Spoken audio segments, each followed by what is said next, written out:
Nilalang ng Diyos ang kalabaw, sabi niya rito. Ikaw ay magtatrabaho mula umaga hanggang gabi. Bubuhatin mo at kakayanin ang lahat ng ipapapasan sa iyo, mabubuhay ka ng 50 taon. Sagot ng kalabaw, masyadong mahaba po yung 50 taon? Pwede po bang 20 taon na lang?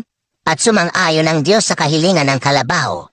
Nang nilalang ng Diyos ang aso, sabi niya rito, ikaw ay magiging tagabantay ng bahay, sunod-sunuran sa gusto ng iyong amo, mabubuhay ka ng 25 taon. Sagot ng aso, masyado pong mahaba yung 25 taon. Pwede po bang 10 taon na lang? At sumang-ayon ng Diyos sa kahilingan ng aso. Nang nilalang ng Diyos ang unggoy, sabi niya rito, magiging katawa-tawa at nakakaaliw. Mabubuhay ka ng 20 taon. Sagot ng unggoy, masyado pong mahaba yung 20 taon. Pwede po bang 10 taon na lang?